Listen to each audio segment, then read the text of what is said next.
heartbeat of America.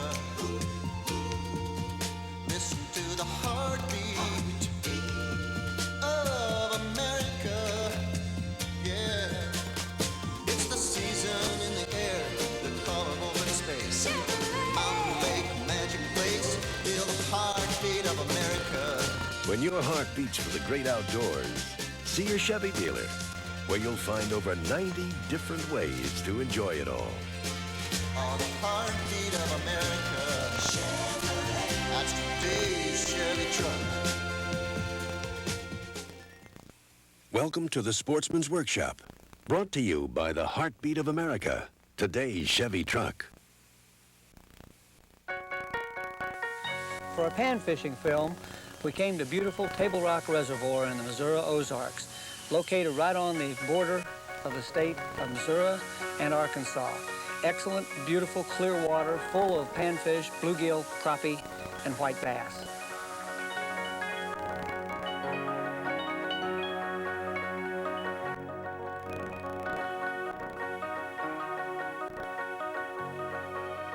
Today we're on one of our beautiful Ozark reservoirs, trying to catch some panfish.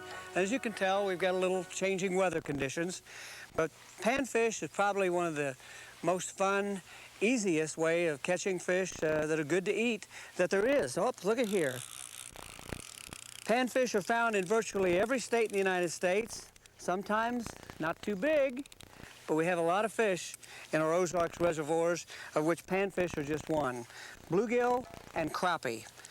Today, we're fishing with little worms for the bluegill and minnows for the crappie, and we'll show you some of those baits after a while. I'm with some friends of mine. This is Sandy, this is Julie, this is Jared, and behind Jared is Tracy. We're going to see if we can catch some panfish for you today, and we're going to try and give you a few tips on how you can go out and catch some panfish where you live.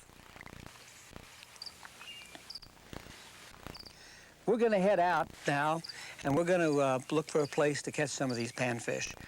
Basically, we'll be looking for standing timber in rather deep water because the water is warm in the late summer and the fish are down a little bit deeper.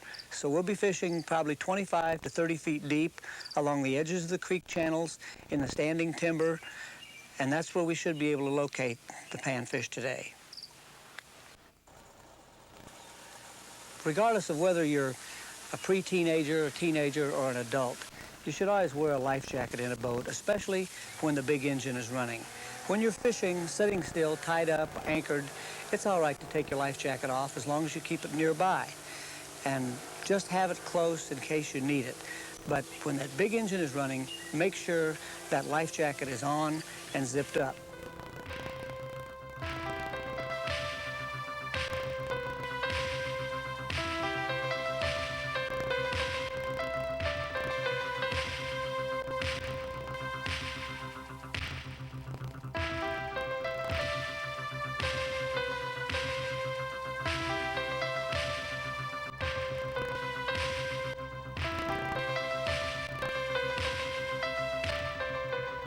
Although we're going to be fishing pretty deep today, these fish are not always found in deep water. As a matter of fact, the majority of the year they're found in rather shallow water along the bank lines, which makes them so easy to catch from the bank as well as in a boat. But we're fishing in the late summer, and as you can tell, we've got some stormy weather in the area, so this has put the fish into the deeper water. Fish will always relate or try to find water temperature that is the closest to the temperature that they prefer. Different species of fish prefer different temperatures of water.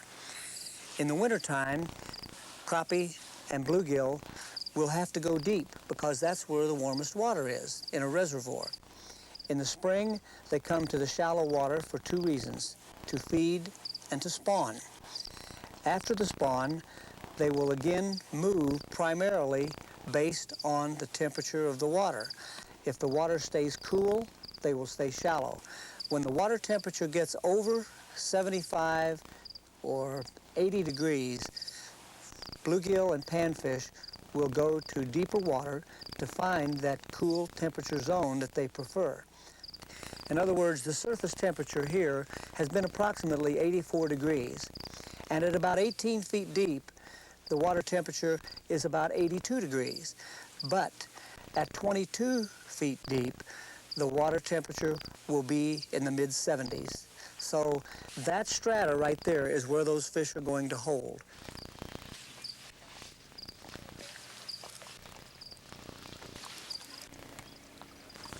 Fishing in the standing timber is always an excellent place to catch panfish. A couple of things you need to remember though. You're fishing trees that have limbs that branch out. You'll be most successful fishing vertically. Don't cast out and let the lure sink down into the tree limbs or you'll get hung up. If you let the lure straight down over the side of the boat and right down through the tree limbs, most of the time you can retrieve the fish and the lure both right back up through the tree without getting hung. But if you cast out over that limb and your lure sinks down on top of it or on the other side of it, most of the time you're going to get hung up and you're going to break that lure off. We've been fishing where sun hasn't been much of a factor, but it is, as a general rule, very important to the location of fish. Fish do not have the ability to contract their eyeball, and they cannot stand a lot of bright sunlight. They will almost always try to attach themselves or be up next to some source of cover that will break up the bright sunlight so it doesn't affect their eyes. A 10-pound fish can hide behind a 2-inch stick. As long as his eyeball is concealed, he thinks that he's hidden. So you don't have to have a lot of cover, but you have to have a little bit. Panfish, as a general rule, will not be found in open water. Only on isolated occasions will you catch crappie or bluegill or white bass where they are not on some kind of cover. Bass, on the other hand, are almost always found on hard cover. There's a real distinction there, a real difference between those two types of fish. So always look for some kind of cover that will hold these fish. Panfish will try to school up. They are not an individual fish. They are a school-oriented fish. Where you catch one, you can usually catch 10 or 15 without having to move the boat. So try to fish around something that'll hold fish, some kind of cover, and you'll find that your success will be greatly enhanced.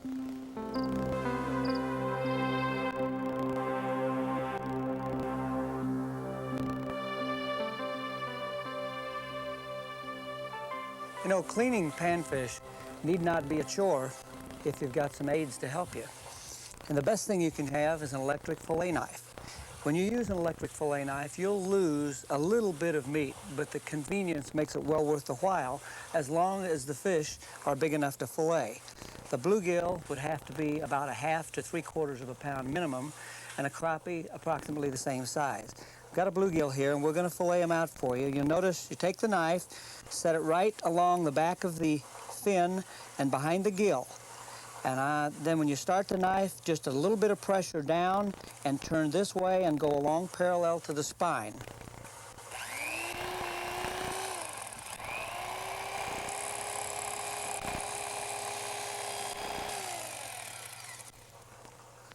Then you turn the fillet over. Sometimes you won't get the skin cut off.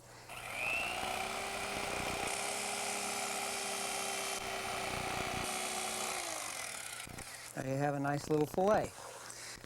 Turn the fish over and do the same thing on the other side.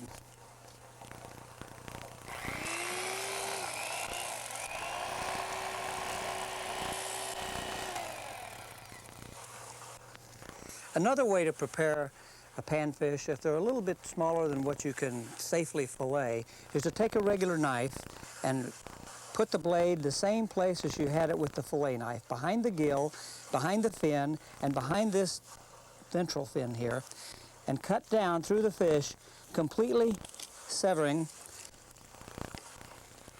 And then take a spoon, a plain kitchen spoon, put your thumb inside of here, and just start up against the grain, and you'll see you can scale this fish in practically no time.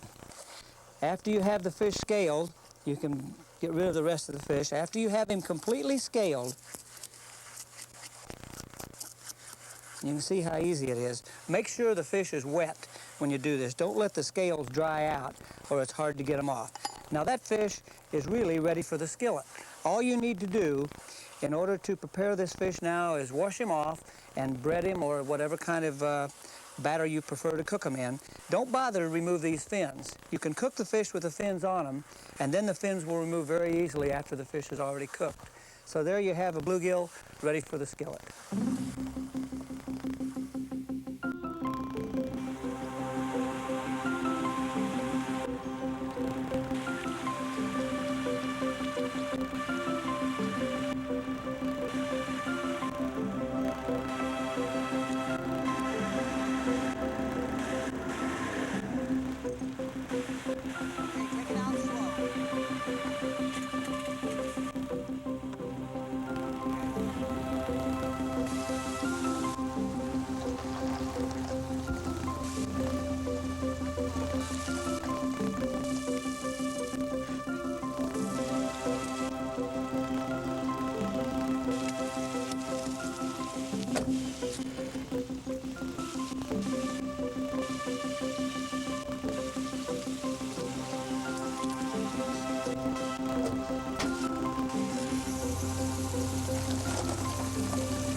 Once you have the fish cleaned and prepared for the table, the next logical step is to cook them.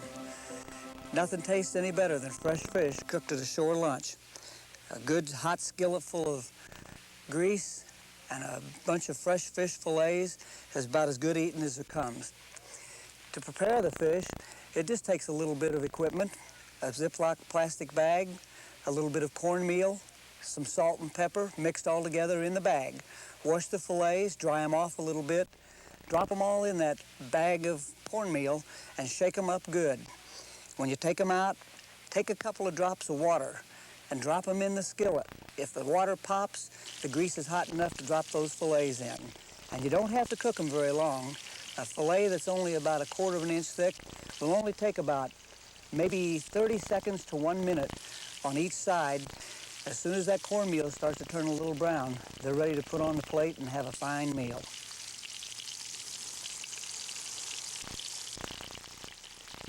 When you go fishing for panfish, you got to remember a couple of things. First, these fish have rather small, tender mouths, so you want to use small lures. Basically 1/16 of an ounce, 1/8 of an ounce, something in that range, fairly light line. But you can use a selection of different baits, both artificial and real. You can see here we have some little lead head jigs, some little curly tail soft plastic lures, both with and without spinners, depending on whether you're fishing in clear water or murky water. And we have some live baits, a regular earthworm, a little minnow, probably the best crappie bait there is, a minnow, and for your brim or your bluegill, a cricket, just a live cricket. These are all excellent baits for fishing for any panfish that you might want to catch, and they're available all over the country, and it's not expensive. It's not an expensive man's sport. Roger, I broke my line. Well, let me see here. Okay, set your pole down here. I'll show you how to tie a knot that won't break, okay? You hold on to that. Now we're going to pretend that that's your fish hook, and this is your fishing line. Okay, you go through the eye of a fishing hook, and you come right back and go through it again. Then you pull your line up tight till you've got a little loop like that. See that little loop right there? Yeah. Then you take this end of the line and wrap it around 5 times. 1, 2, 3, 4, 5. And you go right back through those 2 loops. See there? Yeah. Then you get a hold of this end of the line and you pull on this end of the line. This is a little bit bulky because this is real heavy. And this will slide down and make a real tight knot. Now hold on with me. I'm going to pull it down now so you can see. Pull down to a real tight knot and it won't break. See, that's a good fishing knot now. It won't break on you. Okay? See how that works? That knot won't pull loose. And remember, when you're fishing, the weakest thing between you and the fish is your fishing line. So you got to have a good knot in your line. Can you remember that? Yeah. Okay. I think so. We've got a few lures here that we're going to show you as we retrieve them underwater. You'll notice that they work around some of the stumps and over the logs and around the brush piles and so forth, but basically pretty close to the bottom. The most effective action to attract any fish to bite an artificial lure is a vertical action, up and down, up and down. The spinner blades, the action side to side and up and down are all designed to attract that fish to make your fishing more successful. The least successful cast you can make is one where you cast the lure out and wind it straight back. Varying your retrieve will increase your success dramatically.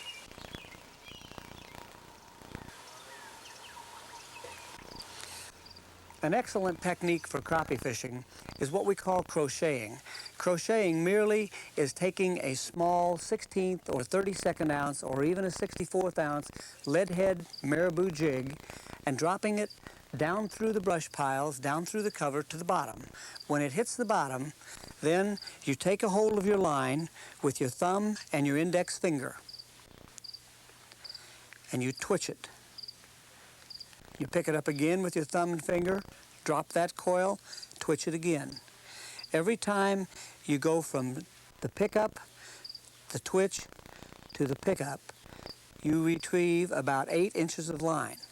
And in effect, what you're doing is working that jig like it's a small minnow right back up through that brush pile. You won't get hung up. You'll be able to feel a strike because you're holding on to the line and the jig moves exactly vertically through the tree as it comes back up. Very seldom will you hang up. And you'll catch a lot of fish because you can see that jig just twitch up and down. It just looks like an injured minnow laying in the limbs of the tree. As you retrieve this jig from the bottom, if you can count 1, 2, 3, if you should get a strike here, you know that you're approximately 24 inches off the bottom. Now all you have to do is drop the jig to the bottom, quickly retrieve 24 inches of line, wind that line up on your reel, and you don't have to guess the depth anymore. You have found the level that those fish are stratified. So now if you're fishing 12 feet deep and you know the fish are 2 feet off the bottom, all you do every time is drop your line to 10 feet deep and you should only have to go twitch, twitch, and catch another fish. Once you have located the depth of the fish, especially with panfish, they will stratify horizontally. Once you've found that depth, regardless of what time of the year it is, you can be a lot more successful because you eliminate all of the rest of the lake. Only fish 10 feet deep, if that's the depth at which you've been able to find the fish. And this twitching technique not only helps you locate the depth of the fish, but it enables you to fish an extremely heavy brush without using a weedless lure. Vertical presentation, just like we told you, straight up and down is the most successful method of attracting fish. Something else that's really important when you're pan fishing, your choice of fishing tackle. I've seen people pan fishing and being very successful with cane poles. You don't have to have an expensive $100 graphite rod and a very expensive spinning reel. Little closed-face push-button reels are excellent. The best choice you can make, especially when you're teaching a youngster to fish. You want something that's relatively trouble-free, doesn't have a tendency to backlash, and something that when they get a fish on, they feel comfortable with. Don't put a big, cumbersome 6 or 6.5 foot rod with 12-pound line in a youngster's hand and ask him to go out and fish for bluegill. It just cannot successfully be done.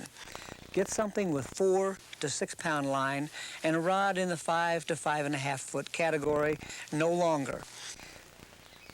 If you have a basic selection of lures, then you really don't have to have the big tackle box and the expensive selection that you would have if you were fishing for, say, bass or even rainbow trout. Something else to remember when you're pan fishing. Absolutely, you can be as successful from the shoreline as you can from a boat. A $15,000 or $20,000 bass boat is no advantage to someone who wants to catch a bunch of panfish and have a good fish fry. You can fish out of a little canoe, a one-man boat. I've seen a lot of people fishing out of inner tubes for panfish. So there's just a tremendous amount of variety that you can put into a pan fishing trip. Can you take him up and put him in the live well up there? Never cared. Huh? Yeah, well, here you go. Yeah. Put your hand right here in his mouth. Get a hold of him right there, okay? Just bite, he won't bite you. He doesn't have any teeth. Hold him tight. I can't. Oh, can't pick him up? It's okay, try it again. There you go. Take a hold of him. Open the thing up.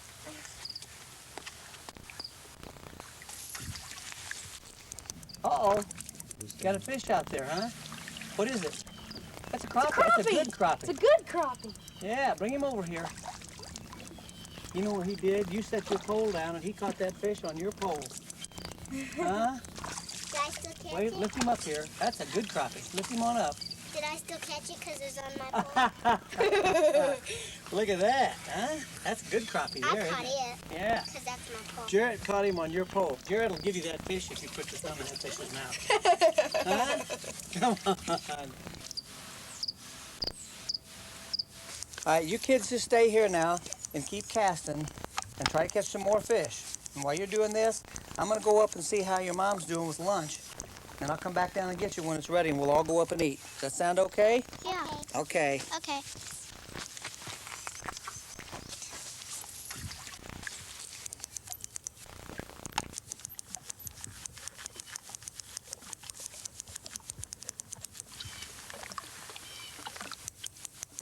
How's the lunch going? It's pretty good. I think it needs about 10 more minutes. Why don't you run down and get the kids, get them cleaned up, and then it'll be ready, time to eat. We'll be right back. Okay.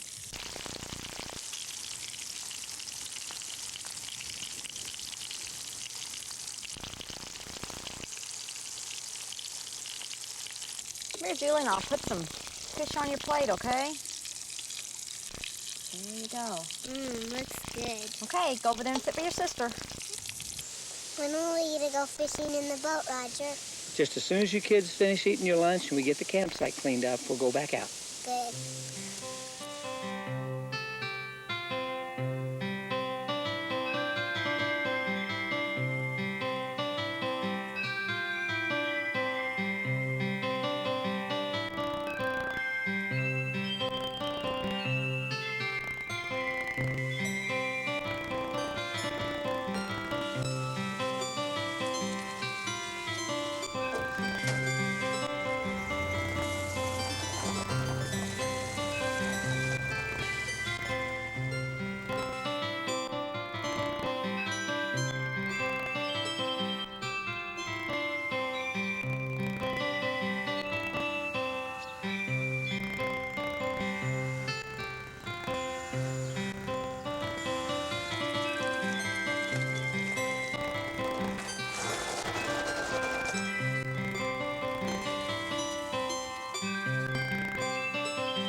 Let's get in the boat. Get your life jackets on.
We've talked a lot about structure and how important it is to holding fish. Bridge piers are an excellent source of structure and will hold all kinds of fish. So anytime you're fishing and the bad weather sets in, if you can get under a bridge and fish around the piers, you're liable to fill your stringer right there. Prior to owning the Chevrolet, I had a Ford. Well, I switched to the Chevy because I like the look better than the Ford. I found out that they had completely redid the truck. You need a four-wheel drive truck. You don't want to have to get out and lock your wheels in. If you want to go into four-wheel drive, you can just shift into it. This Chevrolet truck is the best vehicle I have ever owned. Heartbeat of America, that's the Chevy truck. If you don't believe it, just go out and try it yourself. Roger, what are you doing in your shorts? Well, look at the bright sun. You know, it was cloudy yesterday, all bright and sunny today, and I put my shorts on. I'm going to get a suntan. You kids wore your same Levi's, didn't you? You thought it was going to be cold and cloudy again today. You know, this is going to make the fishing different, too. The fish will bite a little better today, probably, because it was real cloudy yesterday. And bluegill and crappie, it doesn't make a lot of difference whether it's sunny or cloudy, but we might find some bigger fish today than we caught yesterday. What do you think? You want to try and catch some? Yeah. Well, let's go get them.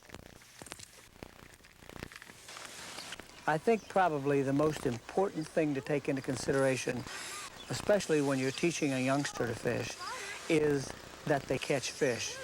Sometimes they don't have a real long attention span, and if fishing isn't real good, if there isn't a lot of activity, they tend to lose interest pretty quickly. That's what makes pan fishing such an easy introduction to fishing for most people. There's always a lot of action, and there's good eating. Gee, it's just something that the entire family can take part in. You can catch them on fly rods, spinning, whatever you want to use for tackle. But you've always got something pulling on the other end of your line. And that's the most important thing when you start fishing. This little bluegill is a male. You can tell the difference between a male and a female because a male will always be darker. A female will be a real light color, and a lot of times a male will be real orange in through here. Not always. It depends on the color of water they come out of. But this one's a little bit dark. And, you know, that's a pretty good bluegill. That bluegill weighs about half a pound. We've got quite a few of those. What do you say we start releasing some of these, and we got enough for a couple of meals when we get home the way it is. How's that sound? Okay. Why don't you just take him back there and drop him back in the lake, and we'll let him swim away and catch him another day. Drop him. That's deep water. Boy, gone in a hurry, wasn't he? Yep. All right, let's go catch some more. Okay, bring him on up. Whoops, wind him hard. Wind him on up. Okay, bring him over here and we'll take him off the hook. Okay, that's a good fish. That's about the same size as the others. You want to throw him back? Yeah. Okay, get a hold of him, get your thumb in his mouth there. He won't bite you. Okay. Okay, you got him? If you fish a reservoir or a stream or a farm pond that has no cover in it, you're going to have a hard time locating the bluegill or the crappie. You can help your own fishing by taking a Christmas tree or a brush pile off of the bank and placing it in the water, and that will hold the bait fish, and the bait fish will attract the panfish. So you can increase your own fishing success by putting structure in the lake that you happen to fish if it doesn't have any in it already.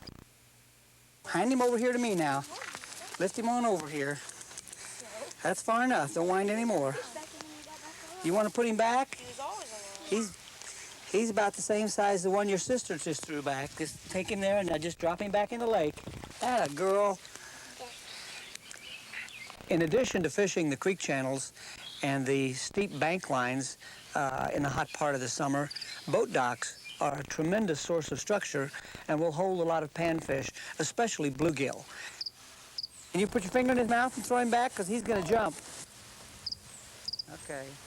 As you go on a strange lake and you start fishing boat docks, there you go. The ones that have diving boards on them probably are not as good for fishing as the ones that have fishing rod holders. Another thing to look for, anytime you're in a reservoir or a lake and you see a boat dock that has a light on it, whether it's a arc light or a neon light or a plain light bulb. If these light bulbs stay on overnight, they attract insects. The insects attract the minnows, and the minnows attract the big fish. So those are just a couple of tips to look for when you're fishing boat docks. Floating docks are not generally as successful at holding fish as are docks that are permanently fastened to the bottom. If you have a post running to the bottom, it's just another vertical source of structure, much like a standing tree. So these are a couple of things that you can look for when you're fishing boat docks that you're not familiar with. Something else to look for in boat dock is this. The people who own the dock, if they are fishermen, have placed structure around their dock. They probably put their Christmas trees in at the end of the year. They don't put these trees right next to the dock. They put them, as a general rule, about 10 to 15 feet out from the end of the dock. Be sure to make 2 or 3 casts to the outside part of the dock. That's where you're going to have your most success. Sure he does. You gave him time to digest it. Whoops! Look at that. Wind him up, wind him up, wind him up. Wind him on up.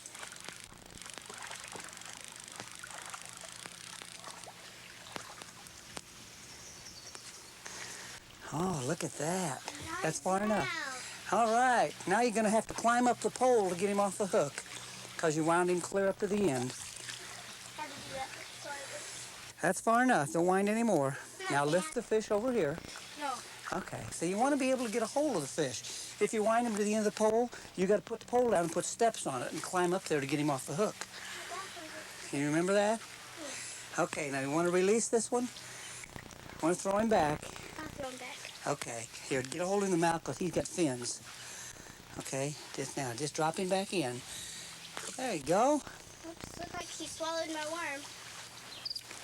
We've had a successful weekend here fishing on Table Rock Lake. We haven't had the very best of weather, but we've really had good fishing. The kids have caught a lot of crappie and bluegill and a couple of white bass, and we've had enough fish to be able to have a fish fry, and I guess that's what it's all about. We hope you've enjoyed this tape as much as we've enjoyed doing it for you. This is your host, Roger Moore, inviting you back again for another exciting and informative edition of the Sportsman's Workshop.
Hi, my name is Jay Warburton, and I would like to invite you to enjoy other titles in the Sportsman's Workshop Video Library series. Babe Winkleman covers it all in how to catch walleyes, crankbaits, spinners, jigs, soft plastic lures, and live bait techniques. This video will assure you more consistent success in your fishing for walleye. The country's foremost big game guide, Dick Ray, takes professional outdoorsman Roger Moore on the hunt of a lifetime. These tips presented in How to Hunt the Majestic Elk will let you join the 20% of the hunters who take 80% of the trophies. In Decoys and Duck Calls, best-selling author Bob Brister will show you the secrets of using decoys and duck calls, adapting to weather and temperature conditions, proper gun selection, shell and shot size selection, and dozens of other secrets for duck hunting success. In How to Hunt Black Bears, you will join Roger Moore and Dick Ray as they seek out their trophy in the golden-covered slopes of the New Mexico Rockies during early fall. Using horses and hounds, you will learn Dick Ray's secrets for success as they bag a big boar. In Kids Plus Fishing Equals Fun, your family will learn all the basics as pros Roger Moore and Gary Klein take over 25 youngsters through the basics of casting, tying knots, rigging and baiting the hook and line, selecting and use of lures, and much, much more. Under the narrative expertise of Kurt Gowdy, you will enjoy the finest wildlife photography ever put on film. How to Hunt North American Big Game takes you into the homelands of grizzly bears, Alaskan moose, mountain lions, Dall sheep, mule deer, white-tailed deer, elk, and many other big game animals. In How to Hunt Wild Turkeys, author and wildlife biologist J. Wayne Fears will introduce you to secrets to guarantee your hunting success. He'll show you the best turkey calls and how and when to use them, how to hunt in different kinds of turkey habitat, shotgun choice, and other necessary equipment you'll need. In Secrets for Catching Walleye, Babe Winkleman takes you even further into his secret world for consistently catching walleyes, covering new ways to rig live baits, work spinners, crankbaits, and soft plastic lures. In Introduction to Muzzleloading, Dick Gassaway takes you through the basics of black powder, including the fundamentals of loading and shooting black powder guns and the necessary equipment and accessories to get you started in this exciting sport. It's true, 10% of the bass fishermen catch 90% of the bass. In How to Catch Bass, professional bass fisherman Roger Moore takes you through an extensive crash course in fishing for lunker bass. Learn the secrets of John Wooters, a leading authority on white-tailed deer. He'll show you how to locate productive areas, stalking techniques, how to read buck rubs, horn rattling, bullet placement, and more in How to Hunt the White-tailed Deer. Archery Tactics for Deer presents the experience of America's most widely published bow hunting author, Chuck Adams, as he takes you through the fundamentals of equipment selection, proper clothing, when to hunt, where to hunt, tree stands and ground blinds, ambush strategy, stalking and still hunting, and many other tips for hunting success. Professional trout fisherman Rex Gerlach shows you all the secrets of successful trout fishing in How to Catch Trout, whether pursuing rainbows in the Rocky Mountain stream or working a brook trout in some secluded northeast stream. Rex Gerlach's secrets will help you become a better fisherman. Bass Tactics That Work takes you fishing with bass champion Larry Nixon. Larry gives you his secrets for success on every aspect of the sport, including lure and bait selection, casting techniques, and tips on where and how to catch bass. How to use soft plastic lures. 4 famed anglers share fishing tips and preferences demonstrating how to use a wide variety of soft plastic lures. These pros share pointers on proper lure selection for walleye, bass, trout, striper, and panfish as they fish the Poudre River and the lakes of the Colorado Rockies. New titles will be continuously added to the Sportsman's Workshop Video Library series. Please ask your dealer about what topics are available.